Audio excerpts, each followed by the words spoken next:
Rap Battle League. Ito ang unang bara. Ako nga pala si Doc Paul ng Crazy Family. Nandito tayo ngayon sa Parowas Bar. Tanay Rizal, Magigan!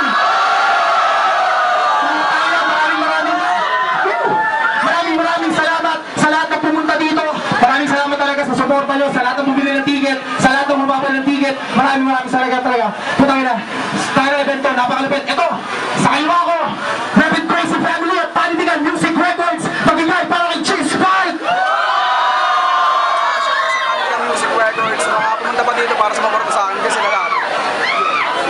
Yeah!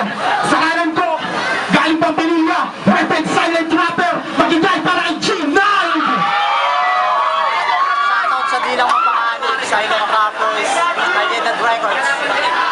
Yeah, motherfucker! Tagturon sila. Lahat ng mga battle MC dito nag-prepare ng 3 linggo. So, tingnan natin. Heads or tails? Ino muna. G-Spike. Nanalo ng coin ko si G9. Pinili niya muna si G-Spike. Tanay Rap Battle League. Ito ang unang para. Tahimik lang. Mag-react tayo sa mga banat nila. React accordingly. 2 minuto para kay G-Spike. Let's go! Yo! G9, kamusta? Marahil ito ng unang beses ng ating pagkikita ngayong gabi at isa-isa'y kapwa din natin kilala. Ewan ko lang kung kilala mo ko, pero malamang hindi. Pero kanyang kinalaban mo ako ay parang mas pinili. Muna rin magpatawa ka lang pabinte. Sa aking mga kamay ay mararanasan mo ang bangungot na malabo mong malimot sa buong buhay mo. Natilasaan na pag-ikot na kami ng orasan nila ngayong hanggang tumatakbo na rin ng oras na matayan mo. Ayaw nga sa muna ako dyan, kabangan. Kaya mo aabot ka sa level ko na alam mong libong beses na kong higit sa'yo. Kaya, anong grupo mo? Silent Rapper. Pangalan pa rin ng grupo nila nakakatanga na. Tapos may napangataan ko nila. Ang title ay Ikaw Lang Sapat Na. Ikaw Lang Sapat Na. Ikaw Lang Sapat Na. Doon pa lang nalaman ko na kagad ng mga jejemon sila. Ikaw lang sapat na? Bakit na lang ginawang ikaw lang sapat na 019 walang tingin pagsulitong Bebe Loves?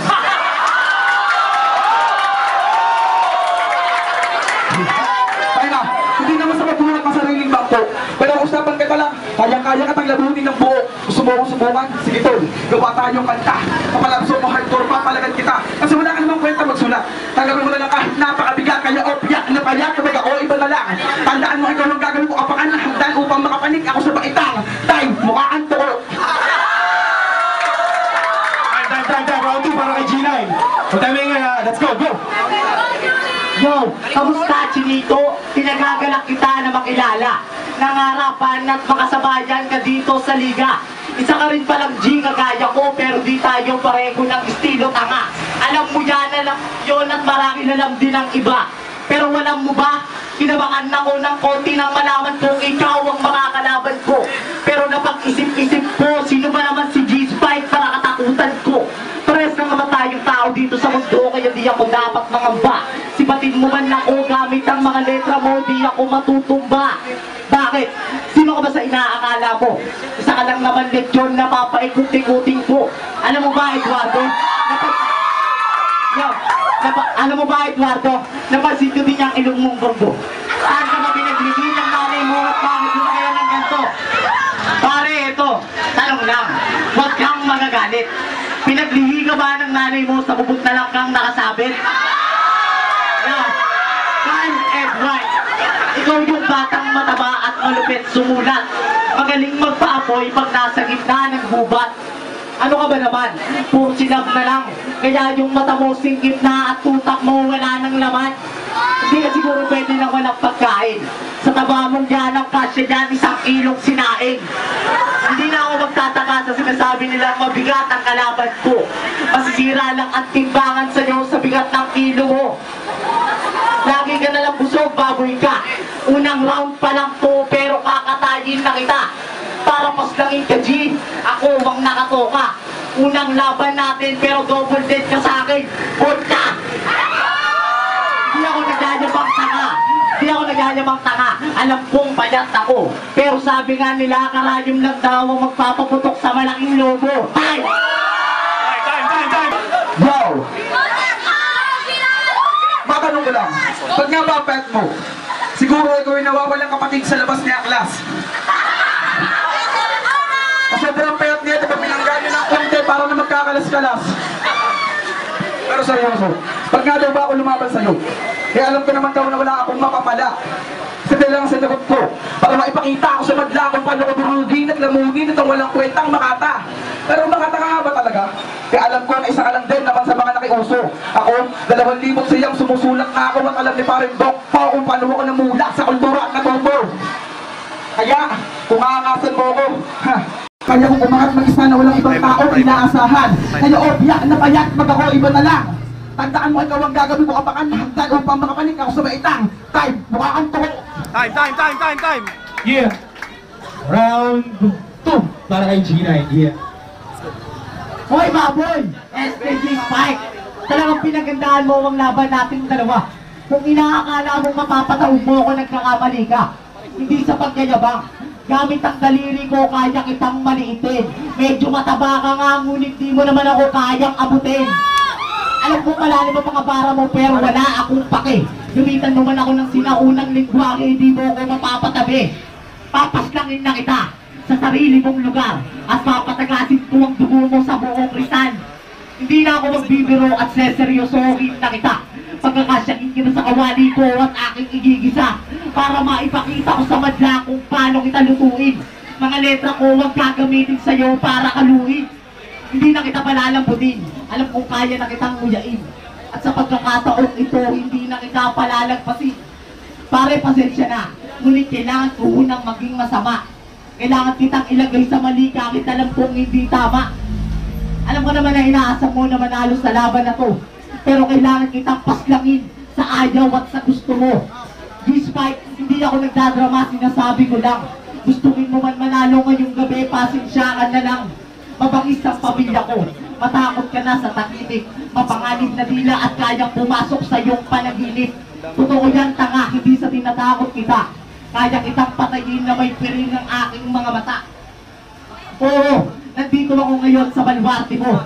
Pero hindi yung dahilan para matakot ako.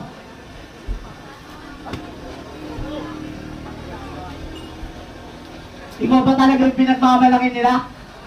Na yung mataba at singkit ang mata? Kamusta ka na? Okay ka lang ba? Eh hindi, magpulo ka usap, tanga.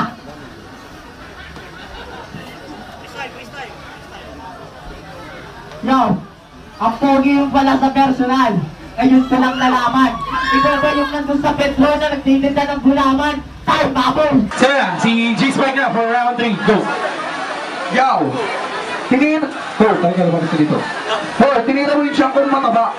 Huwag kang mag-alala lang dito ka na mamaya. Tsaka tol, tira mo yung ilong ko. Dahil dyan ikaw ay maghanda. Okay lang magkaroon ng ganitong ilong, huwag lang magkaroon ng ganyang mukha. Kasi, pag naman lumabas si G9 kay G-Spike, baka naman na kay Crazy, born na ko. Ako yung lazy, na masipag, pumatay ng mga wak sa larangan ko. Kaya kung magiging smooth at malamya ang mga linya mo sa aking kaubyan. Dahil ng mga bars ko'y matitigas sa parang bato, kasi rough yan. Kaya kahit mapatulong ka pa kay Acel Lux na kagrupo mo, parehas ko lang kayong ikakaptain sa ako. At para sigurado na di na makakahiga pa ng tulong yan, sabay ko silang ipapalagan kay paring G-Line at G-Ryan. Kaya, gamit ang sungay kong malaoks, magkakasubukan tayo ng tibay ng ulong katawan. Pero dahil Omar payat ka, isang suntok ko lang sa'yo, malamang meron kang kalalagyan. Kaya hanggang buhay ka pa, request mo na kay Mr. DJ Kenneth ang paborito mong kanta. Dahil ako ay binsane na saraulo kahit ariyan ng maraming tao, wala pa rin akong awang papatayin ka. Kaya, eto, kasi wala ka naman kasi sa respeto mo tingnan. Wala kang respeto nakakamtan kasi real talk, may mga pumunta pa dito, kalugar mo sa Pililya para ako magsuportahan. Kaya isang pa yung sa mukha mo. Dahil kahit sa may mga nagpipiyang sa akin na, tol, galingan mo yung kalaban mo, walang kwenta. Ang sabi ko na lang, talaga, hindi, magaling yun. Ano daw? Teka, wag kang matuwa. Ang sabi ko, talagang hindi, magaling yun. Kaya maghanda ka na tuko. Dahil napagpangga mo sa akin, para kang bumangga sa bato. Speaking of bato, bakit lumog pa ka mo? Maganda ba bigayan ngayon? Kasi kung hindi, ikukuha kita. Ikukuha kita ng malaking batong buhay, pumpong ko sa ulo mo para hindi ka lang batak yung utak mo literal na sabog na. Kaya o, piyakin na payat, kung ako, iba na lang. Tandaan mo, ikaw bang gagawin ko kapakan hanggang upang makapanik ako sa baitang. Time, mukha siyang... Sa mapitik-pitik mong dila, makikilala mo ako sa mamamagitan ng dala kong bandila. Para kang sinindihan na kandila, natutunaw at nauubos. Ngayong round 3, tunaw ka sa akin hanggang sa matapos. Hindi mo malulunasan ng gamot ang mga tira ko sa'yo.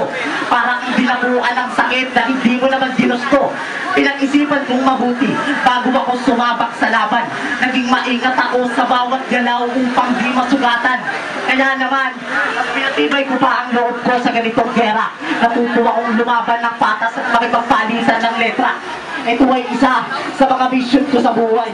Ang pumasnak ng kalaban hanggang sa ako ay magtagumpay. Alam ko kaya kong makipagsabayan kahit di ako batikan. Kaya kong makipaglaro sa'yo at makipagtitigan. Hindi madaling talunin ka, inaamin ko yun. Pero lalabanan pa rin kita, mabiguman ng aking misyon. Lahat naman tayo ngayon ay gustong manalo. Kahit naman siguro ikaw hindi ka papayag na maging bihado. Kaya huwag tayo magpakasigurado dahil di pa natin alam kung sino man ang matalo sa ating dalawa. Sana magpasalamat na lang.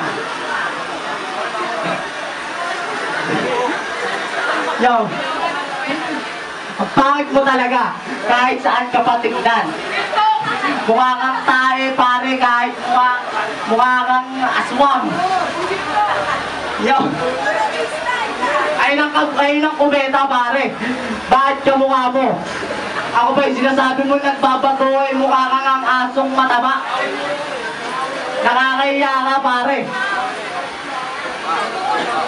Ito ay isang bangungot na hindi mo makakalimutan. Sinisiguro kong pagpapawisan ka ng gusto at iilabutan. Sinisiguro kong tataklog ka ng unan dahil sa kaba at takot. Ako ay isang malaking gagamba sa panaginip mo at bibilutin ka ng sapot. Yo, manalo man ako ngayong gabi.